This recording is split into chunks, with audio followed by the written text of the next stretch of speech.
Magsisimula nga po ang pamamahagi ng fuel subsidy para nga sa mga PUV drivers sa susunod na linggo. Unahin daw po ang pamamahagi ng 5,000 pisong subsidiya sa mga tricycle drivers sa Metro Manila sa araw ng Martes.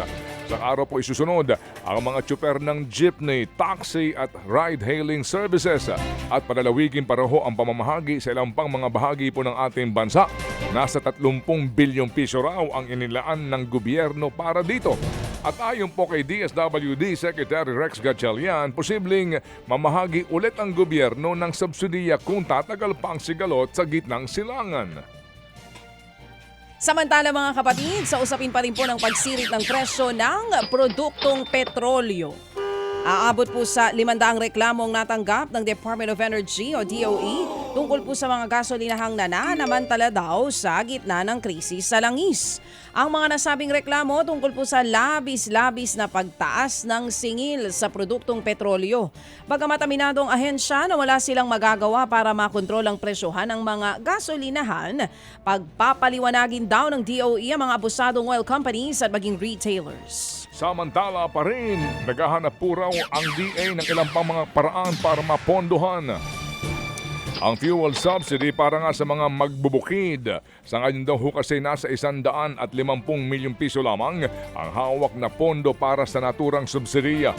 Ayon niyan kay DA spokesperson Arnel de Mesa, pinag-aral daw ho ng DA na humugot sa unutilized fund at Presidential Assistance for Farmers and Fisherfolk ang pandagdag pondo para nga daw po mas maraming benepisyaryo ang maabutan ng subsidiya.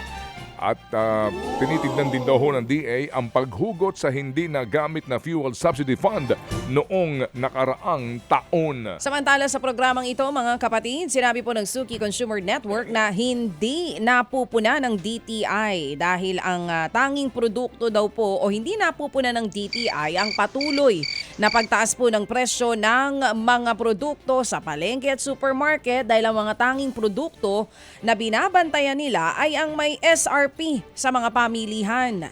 Kaya hindi raw naiuulat ng gobyerno ang presyohan ng bilihin sa mga talipapa at iba pang pinamimilihan ng mga consumer. Matagal na raw napanawagan ng grupo ang pagbasura sa 12% value-added tax o VAT at maging sa excise tax. Hindi lang sa langis kundi pati na rin sa mga bilihin. Sobra-sobra na tayo sa consumption tax, direct income tax, sa consumption tax. Pero yung mga malalaking negosyo, lalong lumayaman. Ibahagi naman nila yung kanilang mga tubo na sobra-sobra na. Yung taxes na kinukuha sa atin, napupunta lang sa bilyong-bilyong kinukurakot. So hindi na tama na magpatuloy pa at it's high time to scrap VAT and excise tax. Yan nga po ang tinig ni Amihan Malabay, ang tagapagsalita po ng Suki Consumer Network. Mukhang iba na ho ang kabuluhan at kahulugan ng DTI ngayon. Ano? Departamentong tulog at inutil. Yun lang. Sinabi po naman ng Bureau of Customs na malaking hamon para nga sa ahensya ang posibleng pagsuspinde ng fuel excise tax. Sa panayan pa rin po sa programang ito, ayon kay BOC spokesperson Attorney Jet Maronilla, aabot daw sa halos 30% ng koleksyon ng adwana ang mawawala po kapag ito'y sinuspinde. Gayunman, may ilan daw maipagkukunan ng kita ang BOC na hindi tradisyonal. Kabilang po dito ang mga auction ng kinukumpiskang kalakal at mga voluntaryong bayad po ng ilang mga multinational companies.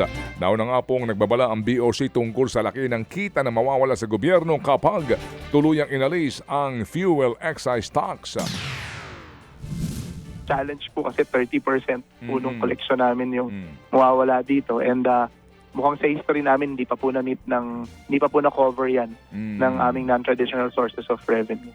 Mga kapatid, para sa iba pang mga balita at impormasyon, sundan niyo po kami sa X, Instagram, Facebook at syempre sa TikTok, True Network PH. Mag-subscribe din po kayo sa aming YouTube channel, True Network. May website din po tayo, truenetwork.ph, at pwede nyo rin po kaming mapanood sa Channel 19 ng aming True FM TV. Lagi pa rin makinig sa radyo dito po sa 105.9 True FM dahil dito, laging true sa'yo.